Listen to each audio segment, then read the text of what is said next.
ஆகவே இந்த பூமியில நீ இந்த வெற்றி வாழ்க்கை வாழ போற. இயேசு பேர்னால தீய பழக்கத்தை விட்டுவிட்ட. எதிர்காலம் உன் குடும்பம் கிறிஸ்தவங்களா மாறும்.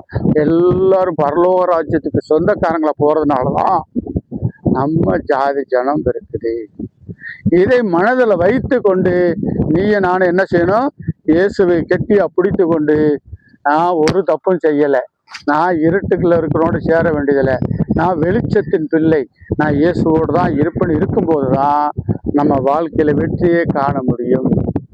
துன்பங்களை தாண்டவன் தான் மனுஷன். மழை பெஞ்சா என்ன வரும்? ஒரு கெட்டது நடக்கும். 2 செடி அழியும், 2 சட்டி பானை உருண்டுட்டு போகும், ஒரு உடப்பு எடுத்துக்கிறோம், ஒரு நஷ்டம் வரும். ஆனா அந்த நஷ்டம் தான் நல்லது வரும். அப்ப நம்மளுக்கு வார இந்த இயேசுவை கும்பிடுறதுனால கெட்டது வருதுன்னா, அது சில கஷ்டங்கள் இருந்தாலும் நம்மளுக்கு முடிவு நன்மை வரும். இதை அறிந்து கொள்ள வேண்டும்.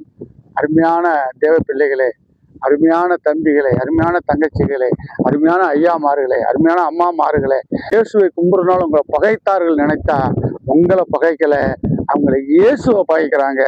இயேசு மேல உள்ள கோபத்தை உங்க மேல காட்டுறாங்க. அதனால நீ பயப்பட வேண்டியதில்லை. நீ இந்த பூலோகத்திலிருந்து நீ பிரிக்கப்பட்டு ஆண்டவர் பரலோகத்துக்கு சொந்தக்கார மாத்துனதுனால நீ முழுமையா இயேசுக்குள்ள இருந்தீங்கன்னா, இன்னைக்கு யாரெல்லாம் உன்னை பகைக்கிறார்களோ அவங்கெல்லாம் உன்னோட வந்துருவாங்க.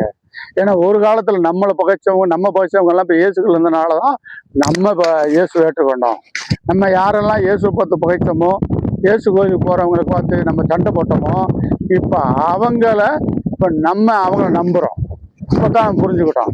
அதே போல நம்மளை யாரெல்லாம் ஏசுறாங்களோ, நம்மளை யாரெல்லாம் குறை சொன்னார்களோ, நாளைக்கு அவர்களும் நம்மளுக்கு கூட வந்துருவாங்க. அல்லேலூயா. அதனால மகனே பயப்படாது, அதனால அப்பாவை பயப்படாது, அதனால அம்மாவை பயப்படாது. முன் வச்ச காலை பின் வைக்காது. இயேசுக்குள்ள நிச்சயமா நில்லு. இயேசுனவங்கள ஓங்கட வருவாங்க. பரலோக ராஜ்யத்துல நம்ம பேர்